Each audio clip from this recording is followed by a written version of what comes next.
తెలిసినప్పుడు మళ్ళీ నన్ను అడగడం దేనికి? నువ్వు చేస్తున్న పనుల గురించి నిన్ను నిలదీయాల్సిన అవసరం ఉంది కాబట్టే అడుగుతున్నాను. ఇంట్లో పోయిన డబ్బు గురించి నువ్వు బాధపడతావో, గుండెలు బాదుకొని ఏడుస్తావో అన్నది నాకు అనవసరం. డబ్బు ఎలా పోయిందో, ఎవరు తీస్తారో తెలుసుకోవడానికి నువ్వు పోలీస్ కంప్లైంట్ ఇచ్చినా కూడా అది నాకు సంబంధం లేని విషయం. పోయిన డబ్బు గురించి ఎంక్వైరీ చేయడానికి నువ్వు మా ఇంటికి ఎందుకు వెళ్ళావు? మా ఇంటికి వెళ్ళాల్సిన అవసరం నీకేంటి? ఆ డబ్బు తీసింది నువ్వేనని నా అనుమానం.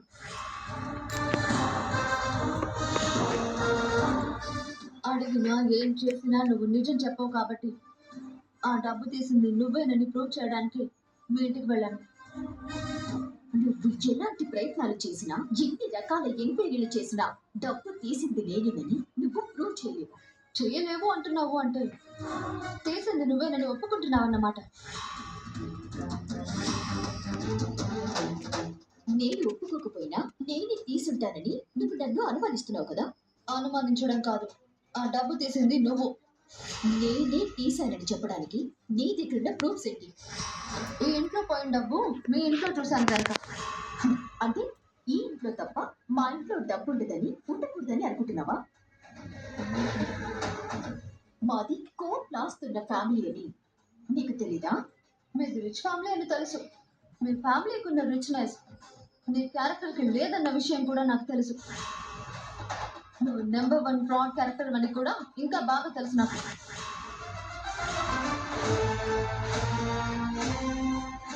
ఏ బ్యాంక్ నుంచి అయితే మేము తెచ్చామో అవే బ్యాంక్ సీల్స్ మీ ఇంట్లో ఉన్న డబ్బు కట్టలకు ఉన్నాయి.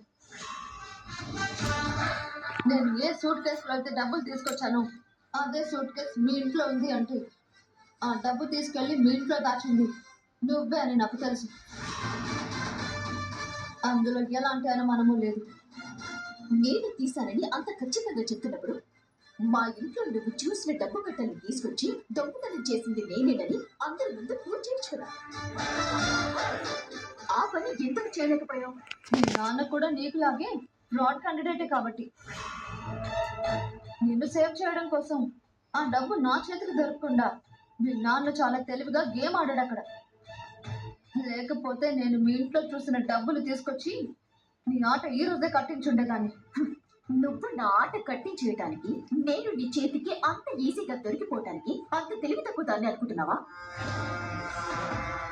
నువ్వు ఎన్ని తెలివితేటలు ఉపయోగించినా నేను నీకన్నా తెలివైన దాన్ని కాబట్టి నేను నీకు దొరకటం అనేది జరగని పని. నేను ఫ్రాడ్ అని, 420 అని అందరి ముందు ప్రూవ్ చేయడం నీ వల్ల కాని పని. నువ్వెంతగా ఆవేశ